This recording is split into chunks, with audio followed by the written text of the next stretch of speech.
Ndikulandireni okondedwa omvera mu dzina la Khristu Yesu mwana wa Mulungu wamoyo. Ndikulemekedzanso Mulungu chifukwa cha tsiku labwino limene watipatsa.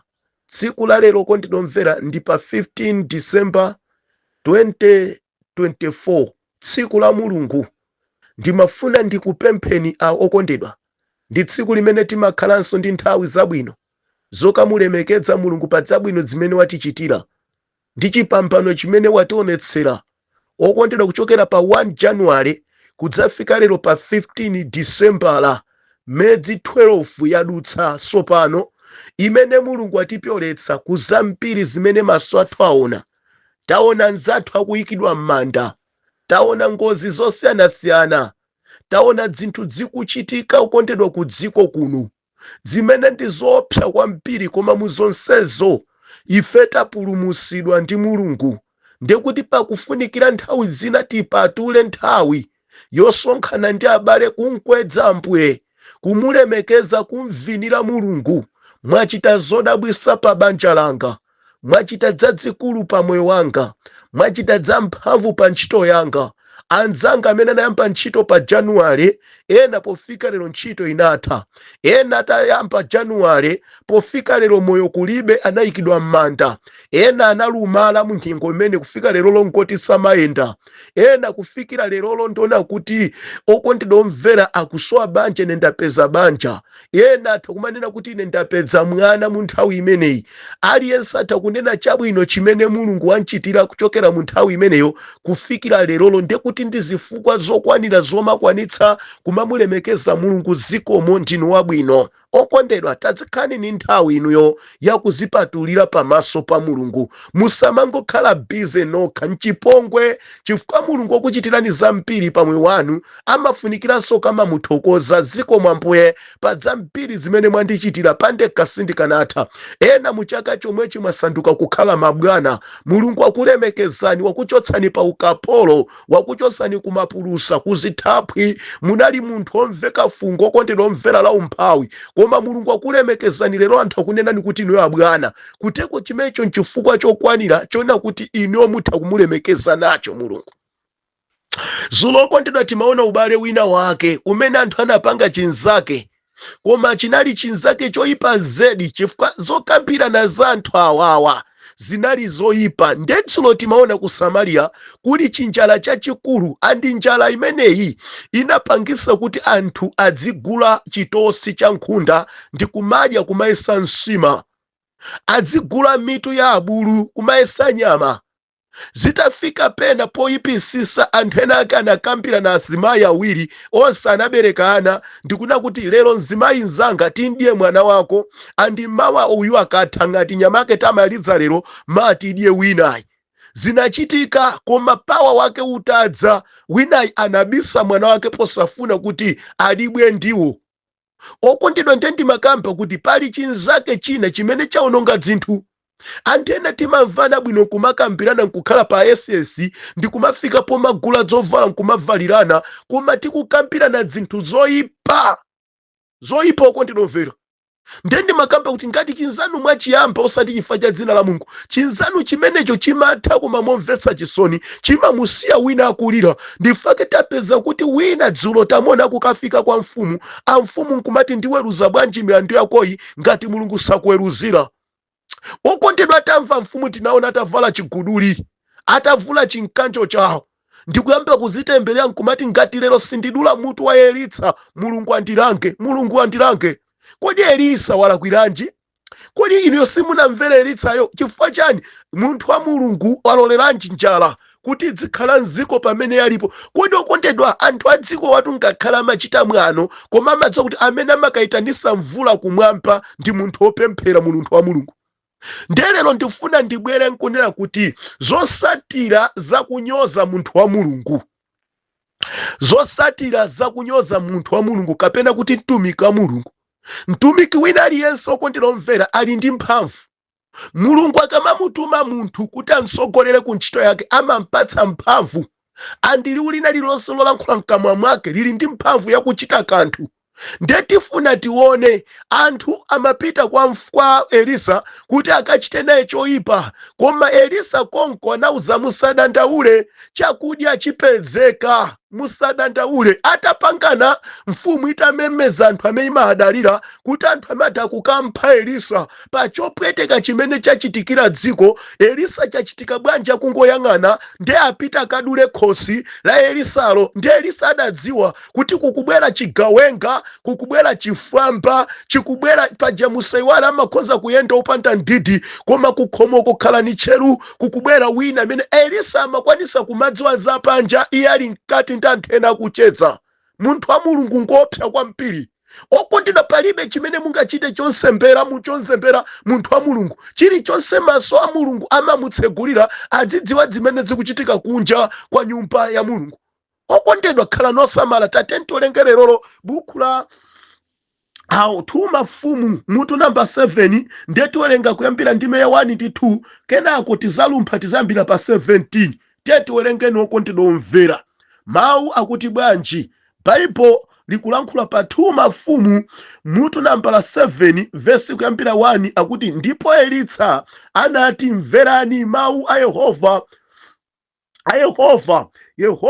akuti, mawa nthawi ngati yomwe ino makilogalamu 3 a ufa adzagulitsa pa mtengo wa ndalama imodzi ya siliva, ndipo makilogalamu 6 a berere adzawagulitsa pa mtengo wa ndalama imodzi ya siliva ku chipata cha Samariya, ku chipata kumalire kumeneko. Msogoleri amene mfumu inkamudalira anati kwa munthu wa Mulungu, taona, ngakhale Yehova atatsekula zipata zakumwamba, kodi zimenezi zingachitikedi? Elisa anamuyankha kuti, taona, iweyo uzadziona zimenezi ndi maso ako, koma suzadyako kanthu. Haleluya.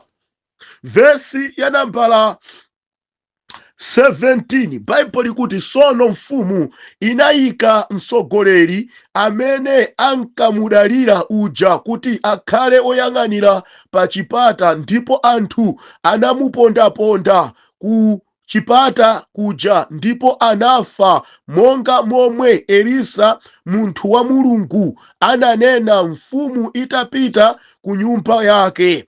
Zinachitika molingana ndi zomwe ananena munthu wa Mulungu zija, kuti mawa nthawi ngati yomwe ino makilogalamu 3 a ufa adzagulitsidwa pa mtengo wa ndalama imodzi ya siliva, ndipo makilogalamu 6 a barele adzawagulitsa pa mtengo wa ndalama imodzi ya siliva ku chipata cha Samariya.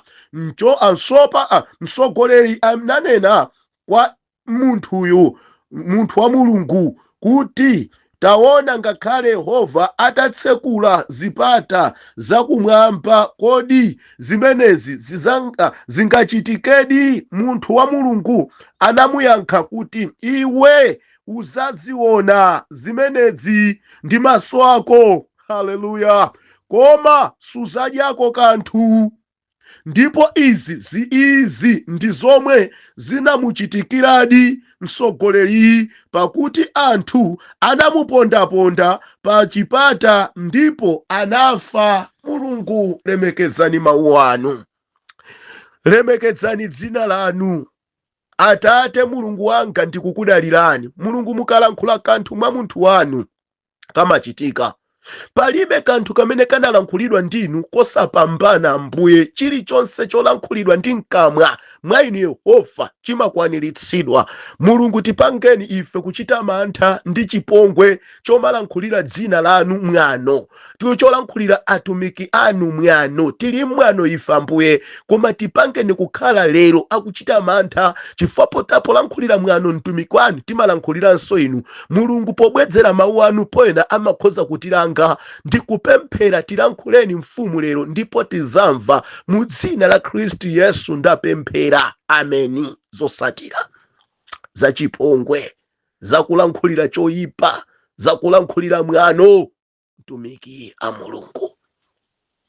Wokondedwa omvera, Baibo laonetsera za njala imene inali mSamariya, imene timayimva kuti anthu anafika pomadya zitosi za nkhunda. Koma tamvetserani, timanena kuti amfumu anatumiza anthu awo, amfumu anapita ku nyumba ya Elisa, andi cholinga chakupita ku nyumba ya Elisa amafuna akangwire khosi Elisa, andule khosi Elisa, chifukwa chopweteka chachitika m'mudzi, andi anthu nkumafika nkumapha nawo nkumawadya. Andi chimene chichidawadzungudza mutu wa mfumu, zikuchitikiranji chonchi? Kodi anthu a Mulungu akutani? Kodi cholinga nchani ndatafika kumeneko pa maganizo nakuti akamphe Elisa? Ndikuti nthawi imene Elisa anaonanso vumbulutso lakuti Mulungu abwezeretsa chakudya mu Samariya. Koma tunzanga chakudya ichi chinadzera kwa aja akhate, usaiwale pala akhate ena akanali 4 amene anatayidwa kuchoka m'mudzi mwa Samariya kukaponya ku chipata, amene okondedwa omvera analankhula kuti tikalowa m'mudzimu tizangofa, tidzafa ndi njala.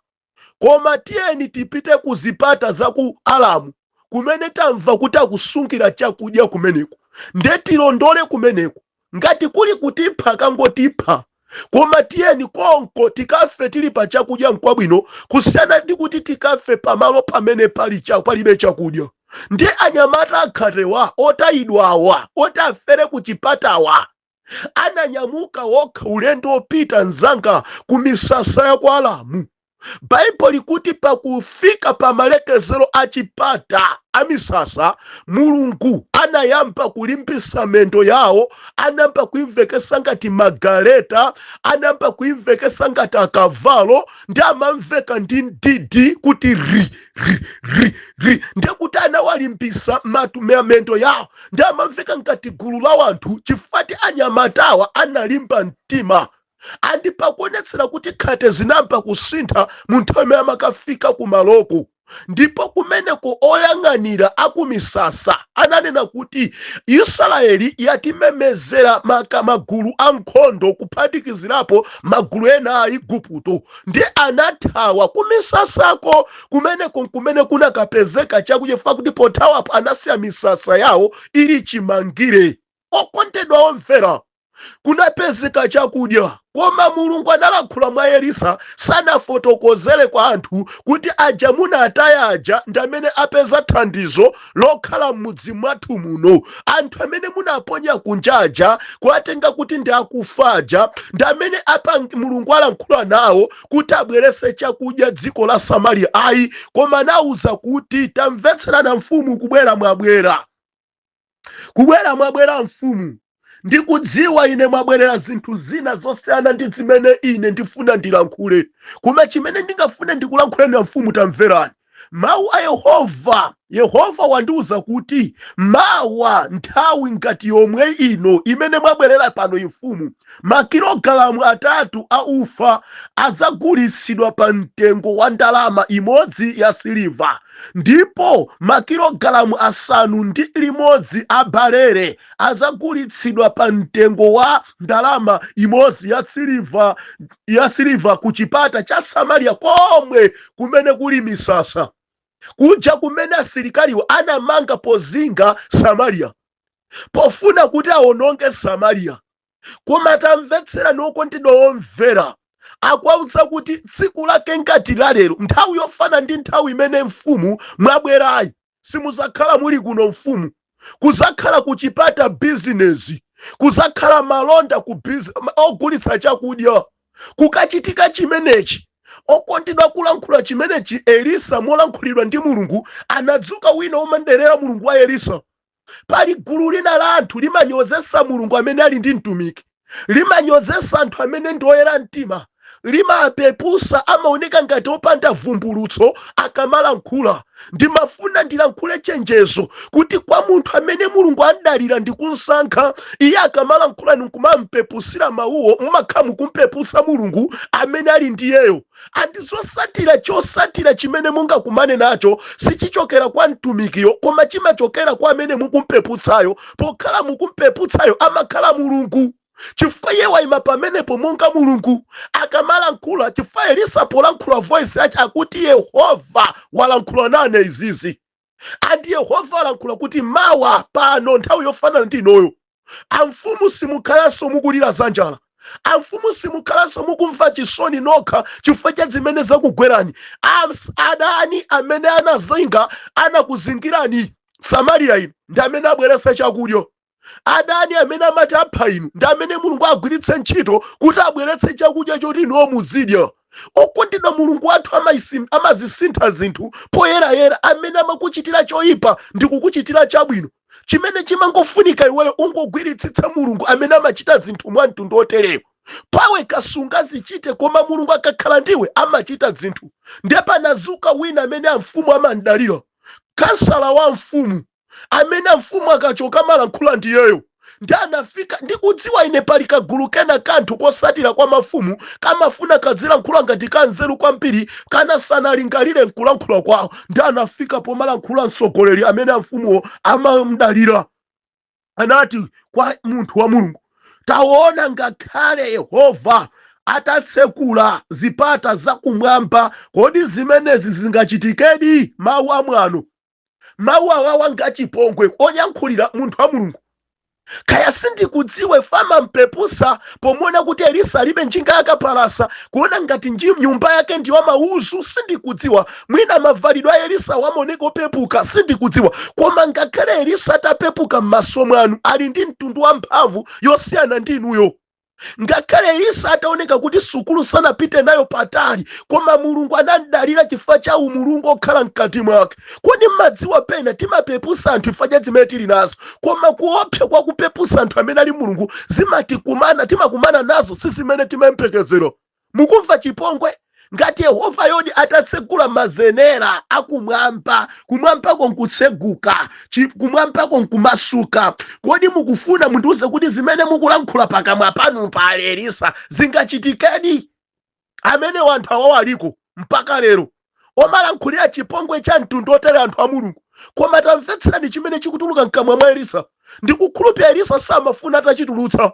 Chimene amafuna atatulutsa Elisa ndi chokhachi choti lero mawa mudya chakudya muno mugula okondedwa omvera makilogalamu atiligu mugula, abalere mugula. Pano mudya chakudya muzikagula pa mtengo wa ndalama imodzi ya siliva ku chipata cha Samaria. Koma tamvetserani atalankhula chipongwe Elisa kuti anamuyankha kuti taona iweyo uzaziona zimenezi ndi maso ako, koma suzadyako kanthu. Okondedwa, maso ake a munthu amene mfumu amamudalira pakulankhula, amamudalira pakuchita zinthu, amamudalira ku bwalo la mfumu, akuti maso ake adzaziona zinthuzo zikuchitika, chakudya chikupezeka ku zipata za Samaria molisiyana ndi Alamu. Kumeneko kumalireko akachiona ndi maso, koma iyeyo sakadya kanthu. Maso akaona koma sadya. Ndikukampa ndi ambiri okondefa cha chipongwe zimatheka zimenezo munayankhula chipongwe anthu a Mulungu azimene kunena sizingatheke. Koma lero anakuzani muzamuona mamuna koma simuzakwatiwa naye. Azakuputsitsani, atakunamizani kuti muvala uvero, koma mupusisidwa mutandalira kale chifukwa cha chipongwe china chimene mukumachitira woyera mtima. Pali chipongwe pa dziko pano.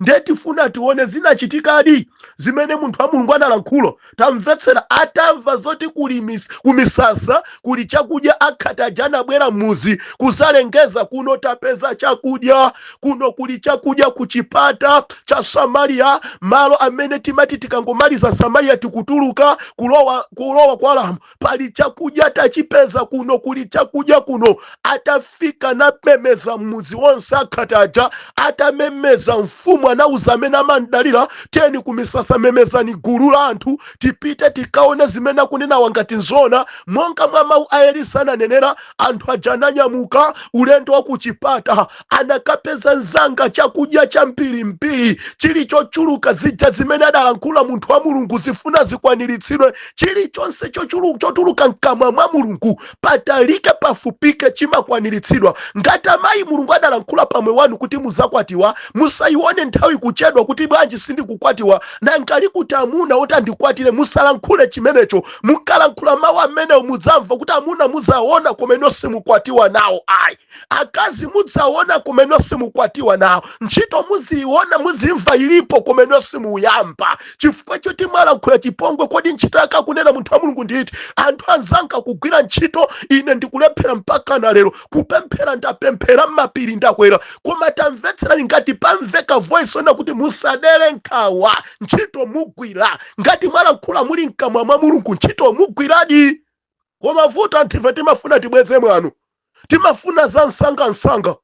Lero lomwe zichitike, okondidomvera zimenezi timalephera kulandira zimene Mulungu amafuna atipatse.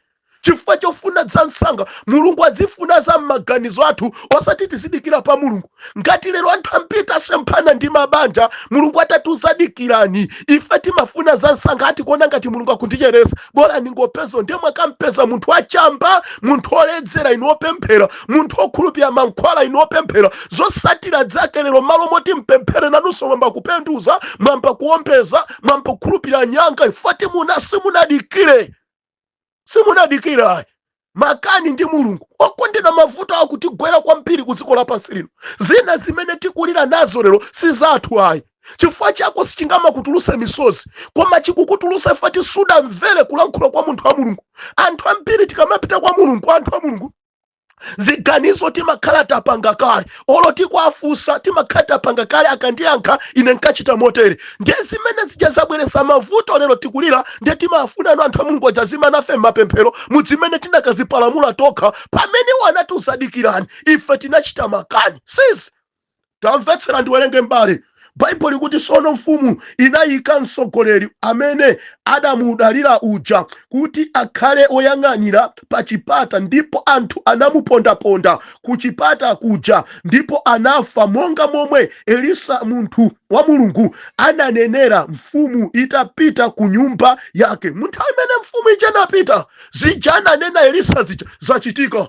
Ndiye Baibulo likulankhula kuti zinachitika molingana ndi zomwe ananena munthu wa Mulungu zija, kuti mawa nthawi ngati yomwe ino makilogalamu 3 a ufa azagulitsidwa pa mtengo wa ndalama imodzi ya siliva, ndipo makilogalamu 6 la barele azagulitsidwa pa mtengo wa ndalama imodzi ya siliva ku chipata cha Samaria. Mtsogoleri ananena kwa munthu wa Mulungu kuti taona, ngakhale Yehova atatsegula zipata zakumwamba, kodi zimenezi zidzachitikadi? Munthu wa Mulungu adamuyankha kuti iwe uzaziona zimenezi ndi maso ako, koma suzadyako kanthu.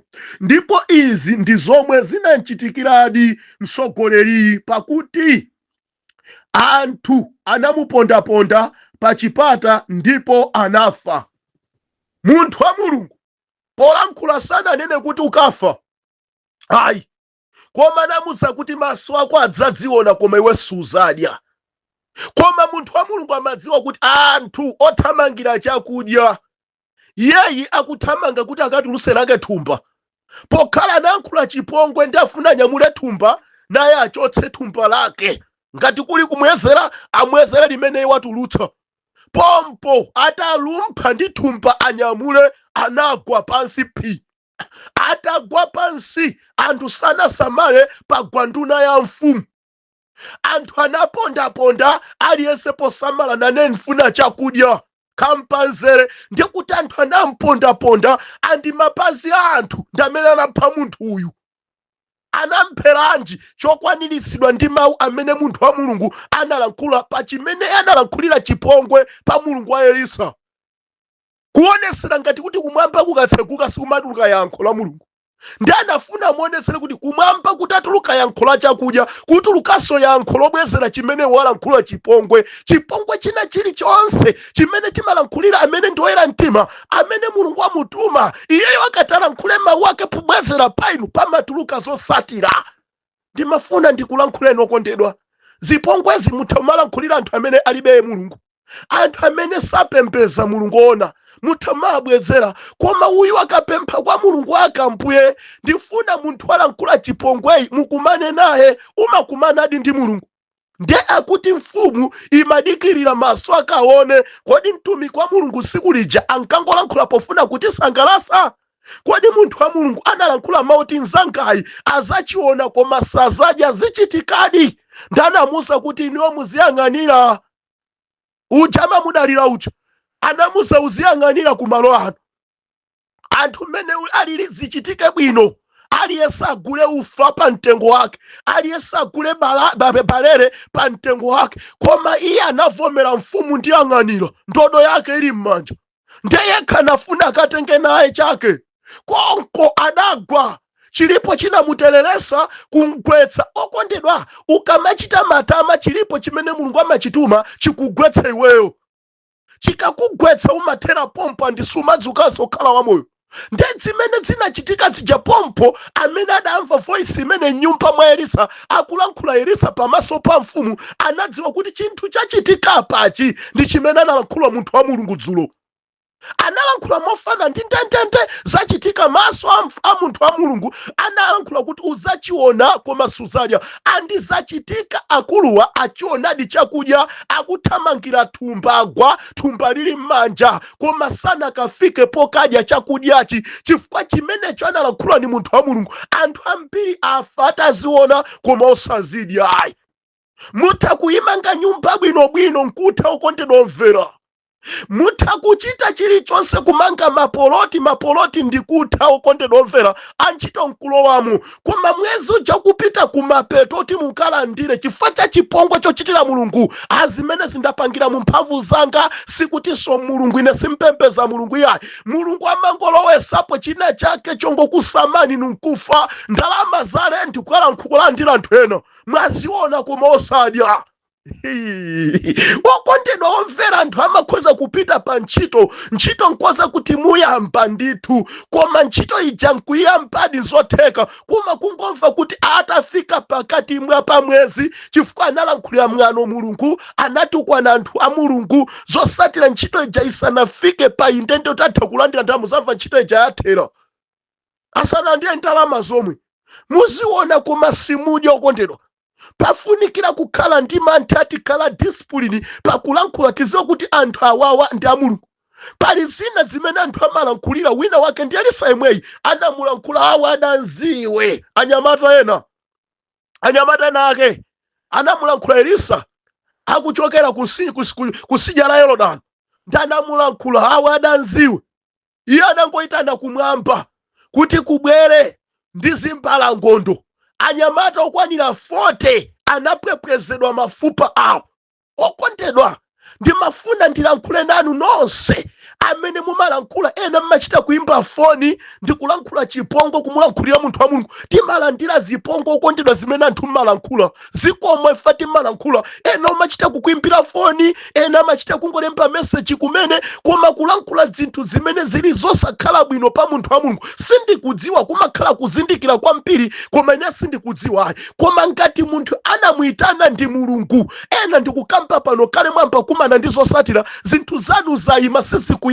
Kumbukirani siku lina lake mudankhulapo chipongwe, mudamulankhula munthu wa mulungu, mwina wa mmuzi mwanu pa mpingo panu, mwina area imene makhala kapena pa fellowship yanu, chingofuna chongomona kuti waoneka opepuka, amaoneka m'maso mwanu ngati opepera oti mutha mamulankhulira china chilichonse, koma atamvetsera ni mulungu wake amamulemekeza yeyo. Zosatira zake inu mmakumana ndizo mwana kumana nazo. Kansala wa mfumu uyu taonani tamene anzaka kusanga kuti etikadya muzi Msamariya mwabwerera chikale, koma iyeyi mpamene kukalowa m'manda maliro okufa, maliro a ngozi yachitika ifa chani, ananyoza mulungu wa Elisa chifukwa iye amaonesa ngati kumwamba sikumasegula mazenera lero kupereka kanthu. amaona ngati kumwamba kumanama, koma Mulungu atalankhula mwa Elisa, mawa pano pali chakudya, anthu analandira chakudya. Komanso atalankhula kuti iweyo zachiona koma suzadya, sanadyedi. Chinampangisa kuti asadye nchani? Chipongwe. Chipongwe. Okondedwa tikulephera kulandira zina kwa Mulungu chifukwa tikumafuna za kwa Mulungu, ife tili mchipongwe. Mkulu yitu anapita nawo kuchipata kusonyeza kuti mtima wozifuna zokudyazo anali naso, koma adayiwala kuti anampa iye kusogoza mchipongwe. Amayi mukufuna banja kwa Mulungu, mukufuna anthu akupempheni ngakhale banja lipezeke, mufuna ntchito ipezeke abambo, koma muli mchipongwe kwa Mulungu, mumanchitira choyipa. Uchimo mene mukuyenda nawo ndi chipongwe pamaso pa Mulungu. Kulezera kumene mmachitako, mitala imene mumakhala nayo, ndelero mwadwala mufuna Mulungu akuchiritseni ku matenda anu, chipongwe pamaso pa Mulungu. Mwasogoza mwana kunchitira Mulungu sindingakutumikireni, ndilibe nthawi yokutumikirani, lero mukufuna chosowa chanu Mulungu akupatseni, chipongwe. Nde Mulungu zosatira zake amakangati waumisa nyengo zanu, ino muzingokhaula mene mukukhauliramo, ino muzingolira mene mukulira, kufikira musanambe kufuna thandizo la Mulungu. Pepesani pa chipongwe chimene munamuchitira Mulungu posafuna kuntumikira, chifukwa Mulungu cholinga cha inuyo kuziko kuno kukulengani kuti mubwere muzakhale, sanafune muzangolezerani, sanafune muzangochita chigololo, sanafune azimayi muzangoenda maliseche. Ayi, anafuna muzantumikire nkumulemekeza. Lero mukuchita chipongwe nkumachita kumutchalenja Mulungu, ndikuvula nkumenda maliseche pansewu, anthu azikuona ninuyo. Koma tamvetsera chipongwe ichi Mulungu amayankha mwaukali, ndipo zosatira zake zimaumisa nyengo zanu. Ena amene lero mabanja kusowa simukwapeza, sikuti mabanja kulibe, amuna okwatira kulibe, aliko, koma chifukwa cha chipongwe chomaenda muli mpulanda pamaso pa Yehova, zimamunyasa Mulungu, zimamuipira. Ena kumachita kusuta ufusuja, kumachita kuntchalenja Mulungu, makwera kumwamba kwanko kumene yamakhala. Chimene cha chipongwe akupasa ni zimatenda za kansa, mudwala nazo mpaka na mufa. Akupasa ni zimatenda za TB, mudwala nazo mpaka na mufa. Achipata kusani kuti zimene zakugwera nizi ife tilibe nazo mankhwala. Bwanji mumasuta foja kwa mbiri, chimene icho pokala mchipongwe mudwala ndi zimenezo mufa nazo. Koma bwerani mwansanga mupepese, ndachita chipongwe ndafukiza nthawi yaitali nyukachisi wanu ampoye, ndisanga zimene ndimagwisa ntchito, ndasambisa thupi langa mankhwala kwambiri, kumaona ngati no mulibe yankho ku mavuto wanga, ndadalira mankhwala ku business yanga. Chimene chicha mchipongwe pamaso pa Mulungu. Ndi mwano umene ucha umayankhula kuti ambwene ndimadalira mitengoyi, sinimadalira inuyo. Ndifake ndikumasamba mavuwo nkamapita ku ntchito, ndifake ndikumasamba mavuwo nkamapita ku business, ndifake ndimasamba mavuwo ngakhale nkamapa mphera. Alipo ena kupita kuchali chukalalikira amasamba nyanga. Tamvetserani ndi chipongwe muchiona, koma simuzadya. Mwanjira ina mutumikira kuziko kuno, koma mufumu wa Mulungu simukalowa. Simukalowa Mulungu sakatengera anthu kuopa kuti akalowese mufumu Mulungu. Mukumayenda mukutumikira Mulungu koma muli nzibwenzi, mulalikira kuziko mutumikira muimbira, koma mufumu wa Mulungu simuzalowa. Simulowera anji. Mulungu salowese fo munaimba bwino, Mulungu salowese fo munalalikira, Mulungu saza kulowesa ni mufumu wa Mulungu chifukwa munapereka za khumi zanu. No, ngati simupakha panga chisankho cha kumuopa Mulungu, mukupereka za khumi nde kumphamvu zokuba, mukukaba ndalama, mukumabera anthu kukawira masenga, inu kutenga zimene kamangira mchalichi, akuti muoneka ngati opemphera anthu akupasanule mukudziko kuno, koma mufumu wa Mulungu simukalowa chifukwa okalowa kumwamba afunikira chite chifuniro cha Mulungu. Nde munthu anamuza kuti uchiona chakudya koma suchidya. Ndimafuna ndingokupemphana mayi, mutha kumpepesa Mulungu. Ndinalankhulira chipongwe wera mtima, ndine mmodzi mwa anthu adati mutha kuyima, nyamata utha kuyima kupepesa. Ifa zina zimakuma nazo sizingochitika, koma chifukwa cha chipongwe chicha Mulungu akubwezera za chipongwe chako. Koma takuchosera chipongwe chomwe ulipo utha kulapa nkusiya ndikulandira Yesu. Ambuye akudalitseni okondedwa, mukhale ndi tsiku lopambana. Mulungu akusungeni kufikiranso titazakumana wiki yamawa ngati mkwatulo suchitika, ngati machokedwe ena amene Mulungu awakonza kwa ife sachitika pakati pathu, tikumanenso mu dzina la Yesu. Ndikufunirani mafuno abwino mu chaka chimene tikukonzekera kulowa chatsopano. Mzimu woyera akhale nanu. Amen.